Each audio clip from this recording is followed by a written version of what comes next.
Good afternoon and thank you for joining us on Beetv News Update at 3. My name is Tim Tokwe Oluwafemi. And now to the news in details. Ensuring that food remains available and affordable for Nigerians has become a major focus of government policy as the country navigates economic reforms and rising global food pressures. At Citizens Engagement Session in Abuja, farmers, agricultural associations, and development partners met with government officials to discuss practical ways to increase food production and strengthen Nigeria's agricultural value chain. The report. The meeting provided a platform for stakeholders to review ongoing efforts by the Federal Ministry of Agriculture and Food Security aimed at improving agricultural productivity. Participants also discussed strategies to enhance supply chains, reduce production challenges, and improve access to food across the country. Officials noted that the agricultural sector remains central to the economic recovery strategy of the administration of President Bola Tinubu. The engagement was designed to update farmers and their associations on progress made in the past 2 years while gathering feedback to help shape policies that will further boost food production and strengthen national food security. The 2025 Agricultural Performance Survey carried out by the National Agricultural Extension and Research Liaison Services (NAELS) in collaboration with the Federal Ministry of Agriculture and Food Security, other relevant agencies and NGOs highlighted steady growth in Nigeria's agriculture, with rice, maize, sorghum, millet, cowpea, yam, and cassava, all recording higher outputs compared to 2024. That both headline inflation and food inflation is far heading downwards, indeed beyond even the expectation of the planners. Today, our GDP has grown. All the rating agencies of the world are giving Nigeria an upward tick, meaning that those who are hitherto reluctant in engaging us and doing business with us are now getting more and more confident. Participants at the agricultural engagement session in Abuja raised several concerns affecting farmers across Nigeria, particularly issues related to improving crop yields and reducing post-harvest losses. Stakeholders said addressing these challenges is critical to strengthen the country's food production and supply systems. Farmers and agricultural groups also highlighted difficulties in accessing improved seed varieties for key crops such as onions. They further pointed to transportation challenges that affect the supply and pricing of tomatoes, as well as the need for green energy solutions to support farming operations and improve national food storage facilities. Participants also called for greater inclusion of women, youth, and persons living with disabilities in agricultural programs. Naomi Ewere reporting from Beetv News. President Bola Ahmed Tinubu has inaugurated an 11-member committee to facilitate the incorporation of the GID Asset Management Company Limited, an initiative aimed at addressing persistent challenges in Nigeria's power sector. The committee was inaugurated in Abuja, where the Chief of Staff to the President, Femi Gbagbadia-Mila, said the proposed company represents a major step towards resolving long-standing problems affecting the electricity industry. According to officials, the new entity is expected to tackle issues such as stranded power, poor grid management, and transmission bottlenecks, which have continued to limit efficient electricity supply across the country. The move is part of broader efforts by the federal government to strengthen the national power infrastructure. Implications, if any, if there are overlaps, if there are things we need to correct, in terms of establishing and setting this up. If there are legal hurdles which we need to cross. We know what the vision of Mr. President is.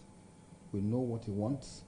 Our own obligation or duty is to ensure that we achieve this without running foul of the law or disrupting existing arrangement in a manner that will negatively impact on our vision or mission.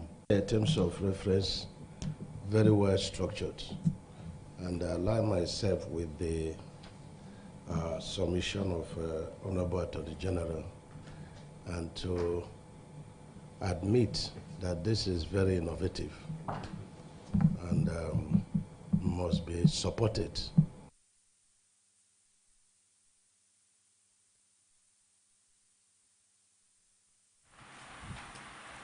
The House of Representatives of Nigeria has approved the 250 billion naira 2026 spending plan of the Southeast Development Commission.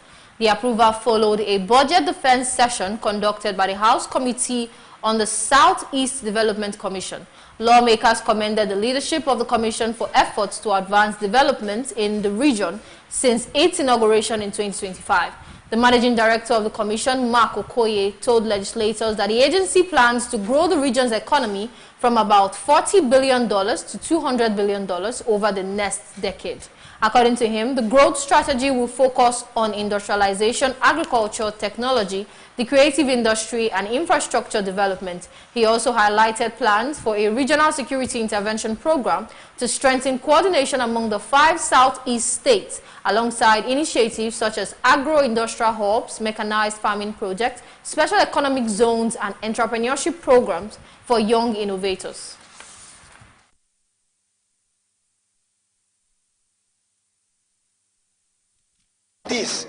We need to go and market our region.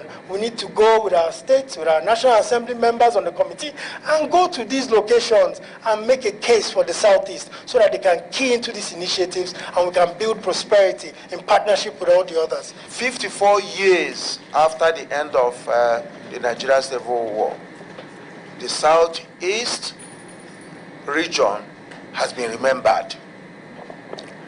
We know that we are barely 1 year. And from what you have said, it's very, very clear that you are a round peg in a round hole. What you are doing is to lay the groundwork before taking off.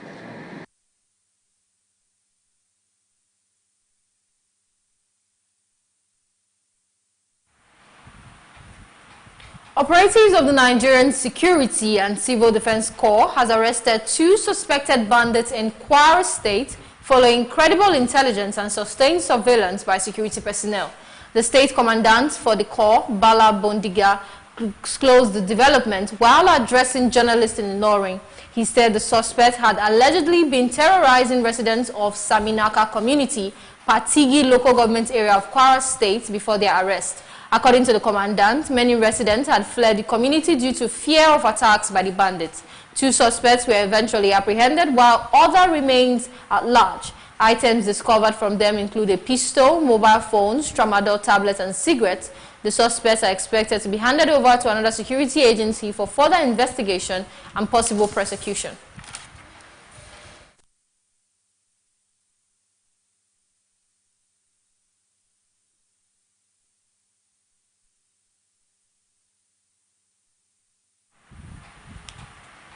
The President Bola Ahmed Tinubu administration's Renewed Hope agenda was highlighted in Kogi State East as the Kogi Progressive Stakeholders Forum distributed over 300 million worth of food items for Ramadan and Lent Kogi East Senatorial District.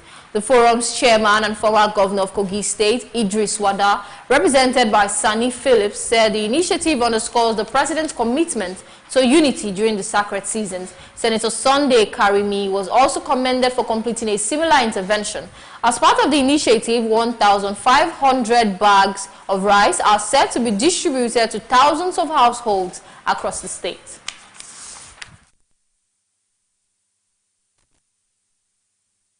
He has shown that he's a president that we can trust. In fact, it gives me a different feeling towards political program.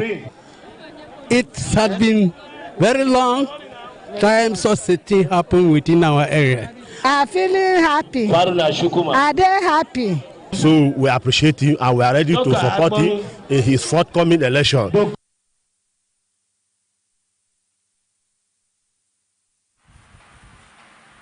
Justice Joyce Abdulhamid of the Federal High Court has granted bail to former Attorney General of the Federation, Abubakar Malami, his son Abdulaziz Malami, and his wife Asabe Bishi, in the sum of 200 million naira each. The bill also requires 2 sureties along with the deposit of title deeds for properties in Maritama or Asokoro and the surrender of international passports to the court. The defendants, who were arraigned by the Economic and Financial Crimes Commission on February 27th over a 16-count money laundering charge, pleaded not guilty. The court adjourned the case until March 16th for trial and ordered that they remain in the custody of the Nigerian Correctional Service until the bail conditions are perfected.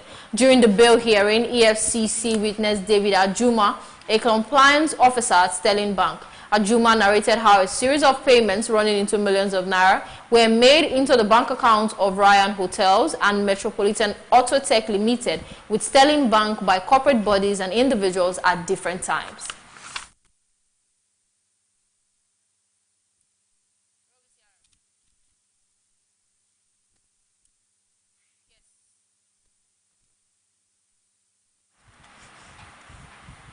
In Ondo State, residents of Isuakoko have staged protests over growing insecurity and a wave of adoptions affecting the agrarian community. The demonstrators reflect mounting frustration as violent incidents continue to disrupt daily life.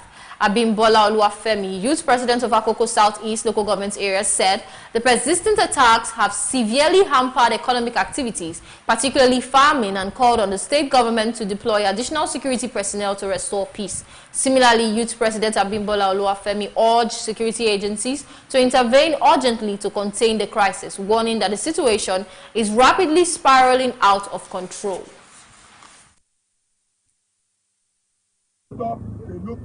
Security network in this government. As part of it, we are calling on government, let us give us a drone that can monitor all these bushes within Akoko, not only Akoko Southeast, anywhere safe in our land. But if we can be able to get a drone, at least our government are getting enough money in Ondo State.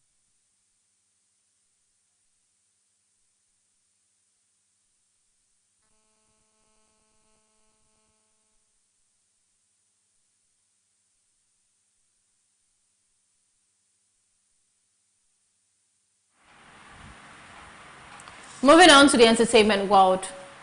Popular Nigerian TikTok creator Jarvis has sparked reactions online after revealing that her relationship with fellow content creator Pella has reached a serious stage. Naomi Ewere has more.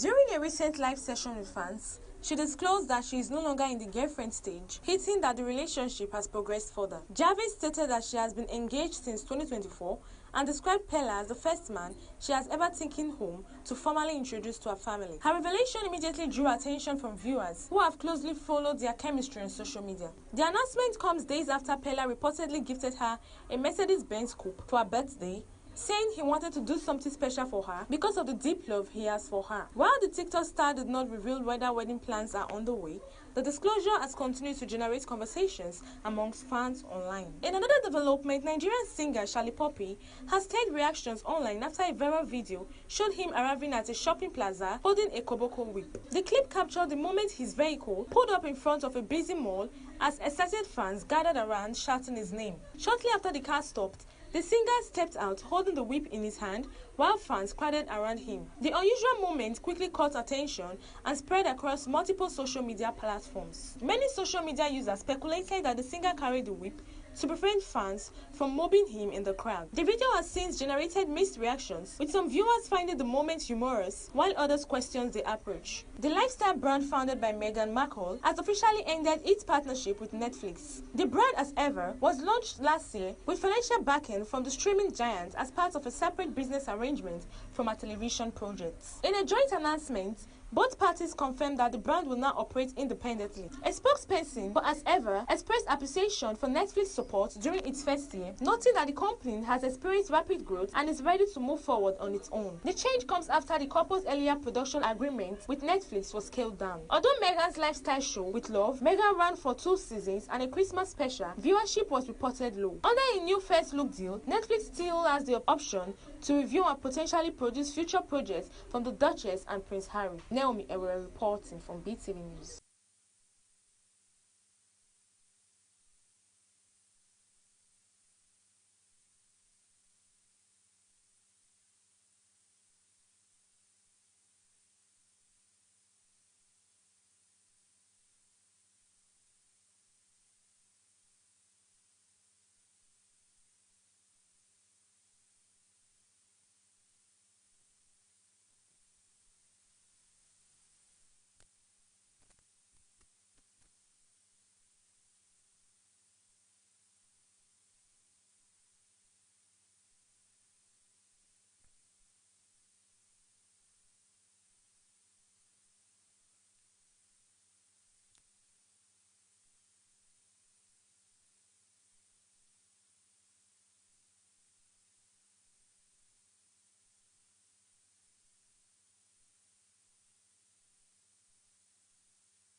Large explosions and thick clouds of smoke were seen rising over the Iranian capital, Tehran, after the Israeli military announced it had launched a new wave of airstrikes targeting locations in the city.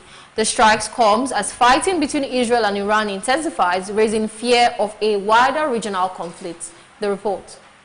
Residents reported hearing powerful blasts across several districts of the capital, with shock waves felt in parts of the city as airstrikes hit overnight and into the early morning hours. Thick plumes of smoke were seen rising from multiple sites, while emergency services rushed to affected areas. The Israeli military said the attacks targeted what it described as regime infrastructure and security facilities linked to Iranian authorities. Officials said the strikes form part of the expanded military campaign against Iran that has entered what Israel called a new phase of operations. Videos circulated on social media and local media footage showed large columns of smoke spreading across the skyline, while residents described continuous explosions as missiles and drones struck several areas of the city. Many people remained indoors as authorities urged cautions amid fears of additional attacks. Reports from journalists in Tehran indicated that the bombardments appeared heavier than previous strikes earlier in the conflict. Some residential areas and civilian infrastructure were reportedly affected, although the full extent of damage and casualties has not yet been confirmed. The strikes are part of a broader escalation in the Middle East following the launch of military operations by Israel and its allies against Iranian targets. Since the conflict began, thousands of munitions have reportedly been used against military sites, weapon depots, and missile facilities across Iran. Iran has condemned the attacks and warned of retaliation, raising concerns among international observers that the conflict could expand further across the region. Diplomatic efforts to halt the violence have so far shown little progress as both sides continue exchanging strikes. The situation in Tehran remains tense as residents brace for the possibilities of additional attacks, while global leaders call for restraints to prevent the conflict from escalating into a wider regional war. Zainab Mohammed reporting for Beetv News.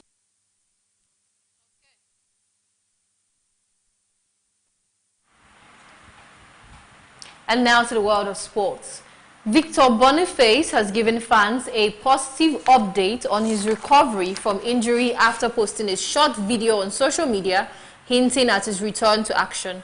The Bayer Leverkusen striker shared a clip of himself nutmegging a defender during a match and captioned it with a single word, "soon." The Nigerian forward has not played this season after struggling with a knee cartilage problem that worsened in December. The injury eventually required surgery in January, keeping him sidelined for months. Boniface has been on loan at Weber Bremen, but the club ruled out his return due to concerns about his fitness.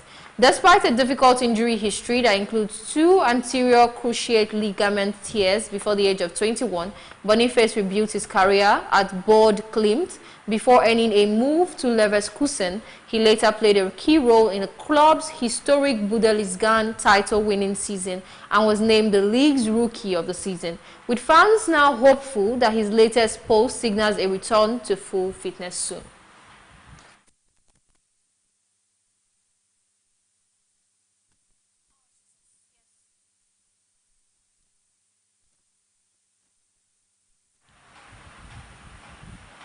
Many thanks for staying with us on BTV News Update at 3. My name is Temitope Oluwafemi. Do have a lovely afternoon. Goodbye.